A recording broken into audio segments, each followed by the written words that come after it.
Hello, my name is Sam Getz, and I'm going to be interviewing for the peer mentoring position. Uh, Nice to meet you.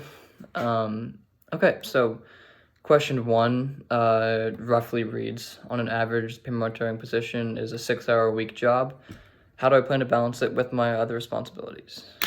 So this one, this was admittedly a bit of a problem for me my first semester. I wasn't really keeping track of my assignments as they came in. And so I wouldn't write things down, and then I would miss assignments, and it was not a good way to go through first semester. So I realized I needed to change. And so I tried to get one of those apps that helps you keep track of things, and it wasn't working. And so I actually printed out a paper calendar. I brought it because I like to show it off because my friends make fun of me for it.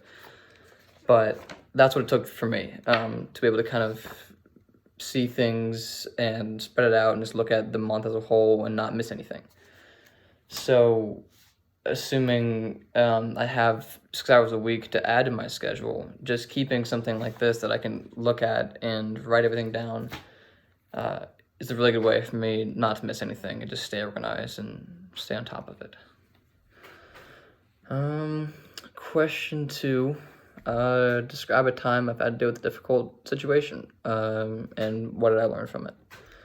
So for this one, I'm gonna go back to my junior year of high school. I think it was junior. I was a theater kid in high school, and so we went to the state theater conference, and one of the performances we did, a challenge rather, was the judges give me and a group of my friends a prompt to write a short play, a 10-minute play. And the prompt was write about your favorite Christmas tradition, write a short play based on that. And my friend in the group, I know he's Jewish, and he looked at me when he said that, and I could tell he didn't want to be impolite and didn't want everyone else's fun. And so he didn't say anything, and he just sat there while we were trying to write, and he couldn't contribute anything. And he felt awful because he's never had experiences with that holiday. And so that didn't sit right with me. And so I decided that we should scratch the Christmas thing and just write about a holiday that didn't exist. We just made some winter holiday up. And, he pitched in, we made this whole fake thing up, and we wrote a play about it. And the judges ended up really liking it, actually. And so that's a time that we had to kind of improvise and work our way through a problem, something that didn't sit right with me. But what I learned from it was that sometimes taking those risks to make people feel included really pays off. Next question we have here. Question three. Generally says you're given a script with talking points, but a big part of the weekly meeting is communication between mentor and mentee. How will I keep my mentee engaged and encourage weekly conversation? Pardon me. So this is, I feel like, one of the more important aspects of the entire job. And opportunities, really, is being able to connect human to human. Because a lot of engineers go through their day going to classes where professors might not know their name, and you're not really doing much creative freshman year. You're doing a lot of integrals and programming, and it's a lot of impersonal academia. And as a peer mentor, I get to, as soon as I meet these people, ask them about what their passions are. What do you like to do in your free time? What are your passions? What do you, want to be when you grow up? All these things that make a person a person. And the reason I'm almost saying this is because my peer mentor did this so well with me when I was a mentee myself. He asked me before anything else, he asked me those same questions. What am I passionate about? What do I think about?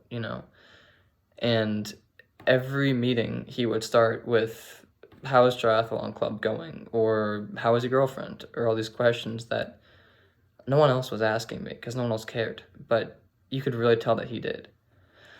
And so as a peer mentor, if I can be that person for my mentees who genuinely cares about them first and foremost, that's how I can keep someone engaged, and that's how I can encourage an engaging atmosphere, is just being someone that they can talk to.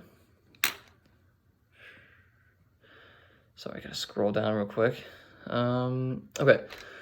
Question 4, big complaint you guys hear is that mentees don't see the point of discussing certain topics. And how would I address that kind of comment when I notice it? And, keep the mentee engaged. So I'll be totally honest. When my first semester, I thought the same thing. I would go to the meetings and I didn't really see the point. And then as time went on, I realized that I had these questions that I needed the answers to, but I didn't feel comfortable asking my professors. I didn't feel comfortable raising my hand in a huge class. But there was this mentor I could talk to that had all the answers, and I was close to. And so if there's a student who doesn't understand the whole point of this, I can kind of share my own experiences with them and say, listen, I didn't understand it at first either. But, I'm a student, and you can talk to me about things that you can't ask your teachers, and ask me these questions, and I have a lot of answers. So even if you don't see the point right now, trust me, this is a very useful resource. And I think that would probably help address that kind of attitude. So, question 5. Tell us what it means to you to be a peer mentor, and what are my strengths or skills that make me an ideal fit? So, and I kind of mentioned this earlier, but I think being a peer mentor means being someone that has a human-to-human connection with the mentee and can kind of help them feel included. I know that one of my skills that is applicable to this is my ability to just make people feel like they're part of something, make them feel welcome, help them transition to this new area of their life. Because if you don't feel comfortable where you are and you don't know the answer to these questions, how are you going to succeed? And so what it means to be a peer mentor is giving them the support to be comfortable in this new area of life, and then giving them the tools they need to succeed. Giving them advice about where to go to get office hours and where to go to get help, and what the best study spots are. And I think that's what being a peer mentor is really all about. All right. Question 6. Question 6 is asking, how would I work with a mentee who I knew was struggling but didn't want to talk to me about it? And this is something, again, I've been in the same situation myself, where I wasn't doing too hot in my calculus class, and I didn't want to admit that to my peer mentor, because we were close. But the best way to deal with that kind of thing is to not pry, because I think it feels good as a student just to have somebody who's there to support you, but not pry and not chastise you for not doing well. So as a peer mentor, I think what my job is not to condemn them for getting bad grades, but to ask. If they don't feel like sharing, you're fine with it. Just say, all right, how do you feel about it? Are you where you want to be? Are you happy with where you are? Do you know what you could do better? And these are questions that you can ask that are easier to answer than answering, oh, well, this is what my grade is. And again, I mentioned this earlier, but if you can kind of get a feel for where they are academically, just giving them advice about the tools they have at their disposal to do better. Because as a peer mentor, we have all these kinds of different tools that we can suggest students use to better themselves. Whether it's going to the library, going to office hours, study groups, all that. So that's what I think will kind of help a mentee open up about not doing too hot academically, and how they could, how I could help them. Sorry, I think I'm talking a little bit fast. All right. Question 7. How would I handle a situation where the mentee is consistently late or misses meetings but never communicates? And so this is understandable. Once or twice totally makes sense to miss a meeting because not only are they college students, but they are engineers. They're busy, so it's understandable to miss it once. Give me a reason, and that'll be fine. But if you're missing meetings consistently, that is a problem. And explaining why it's a problem to a mentee instead of just taking away points without explaining, I think is important. So just explain to them, listen, you've been missing, you've been missing meetings, and not only is that disrespectful to me, but it's also forming a terrible habit. Because if you're late to my meetings, you're probably going to be late to classes. If you're late to classes, might be start late, getting late to job interviews, being late to work, and it's just a terrible habit to have. And if you can't make it to my meetings, how do you expect to make it to a job that you want? And so after explaining that, if they are still late and still don't give me reasons, taking away points, I think is a good way to kind of enforce the importance of that lesson of your engineers, your college students now, you need to be on top of this kind of thing. That was 7. All right, question 8. So question 8, there's a mentee who's missed my meeting time for something that they knew would keep them from going to my meeting time well in advance, but they never told me. So, and this is a little bit like the previous question. It's just a scheduling issue or a priority issue, to where the student thinks, I can schedule this in the middle of my peer mentoring time, and it's not a big deal because it's just peer mentoring. That's, I think, when I need to have a conversation with the mentee and say, this might not seem as important to you as whatever else you're doing. But I can tell you that if you start missing these things, not only is it forming a terrible habit, like I mentioned earlier, with not being able to control other areas of your life because you can't be on time anywhere, but also if you keep doing this, it's going to hurt your grade because I'm going to have to take away points if you can't understand the importance of being on time to these sorts of things. And as a college student, after 1 or 2 times, there's really no excuse for this kind of behavior. So that's a conversation that, while isn't the most fun to have with the mentee, I believe is essential for their long-term success.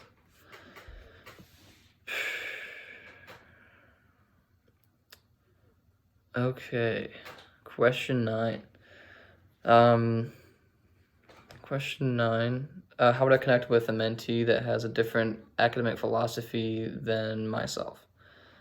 So, I'm fortunately for this question right in the middle. I'm not an awful student, but I'm also not a 4.0 student. I'm kind of in the middle. So that's a good spot for me to be relatable to all kinds of students. If there's a student that seems like they don't care enough about classes and they're not doing too well, the way I would connect to them would be, saying I've struggled in classes myself, and here's how I kind of help myself out of it. But also asking, is this where you want to be? Are you sure you want to be an engineer? Are you sure you want to do this? What are your goals? If this is what you want, do you know what you can be doing to do better?